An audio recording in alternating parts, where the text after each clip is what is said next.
Ассалаумағалейкум құрметті жазылушылар, құрметті көрермендер.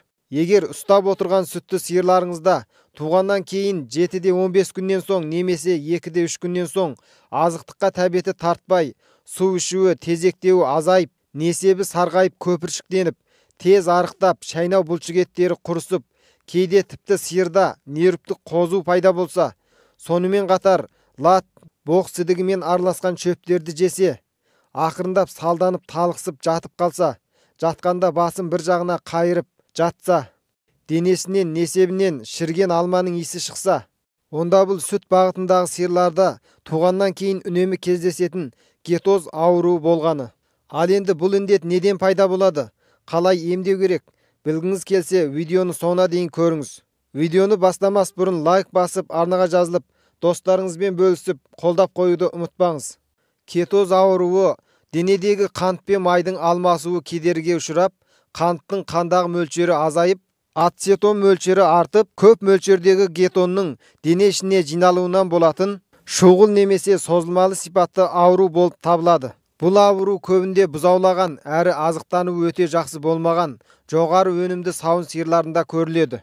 Бұны сілті кетондық қан ауруы деп те атайды. Сиырлар бұзаулағаннан кейін 7-де 15 күн ішінде, ал шынара сиырларда 2-де 3 күн ішінде пайда болады. Мынадай бірқанша себептерден кетоз ауруы пайда болады. Бірінші, ас қорытудың нашарлауынан пайда болатын кетоз ауруы. Бұл ауру негізінен таз қарынға азықтық толу, жұмыршақ, жалбыршақ қарындардың созылуы, яки тезек қатып, қу жұмыр болудан пайда болады.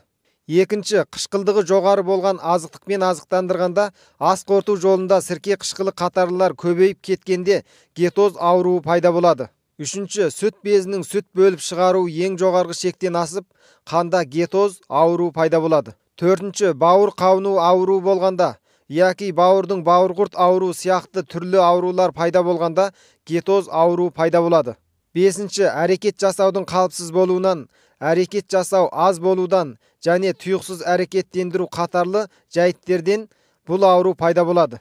Алтыншы, түрлі витаминдердің кемшіл болуынан кетоз ауру пайда болады. Жетінші, бірыңғай дәнді азықтықтар, белокты азықтықтар, майлы азықтықтар мен дозадан артық азықтандырғанда бұл ауру пайда болады.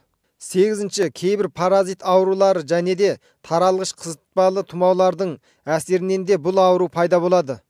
Кетоз ауруы әдетте шұғыл және созылмалы болып екіге бөлінеді. Сиыр қойларда кетоз ауруы байқалғанда, кейбір қоректік заттардың жетіспеуінен, әрі оттегінің жетіспеуінен бауыр қабынуы, ми қабыну және жүрек бұлшықет ткандарының зақымдалуы келіп шығады. Сонымен қатар, нервтік белгі байқату, талып қалу, жүрек тоқтап өліп кету сияқты жағдайлар болады.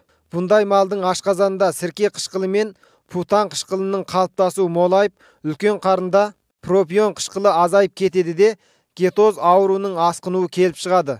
Сол үшін мұндай ауырған малға сірке қышқылын әсте ішкізбеу керек. Кетоз ауру болған малдың сүтінен бейне шірген алманың иісі мүңкіп тұрады. Кетон қышқылдық зат болғандықтан қышқылдан улану көріледі, әрі нерв сипатты белгілер байқалады. Ал енді кетоз ауру екенін тұрақтандырған соң, жаңағы айтқан себептердің қайсы түрінде пайда болғанын анықтап білуіміз керек. Қайсы түрдегі себептен пайда болғанын анықтап білген соң, мынадай емдеу амалын алып барамыз.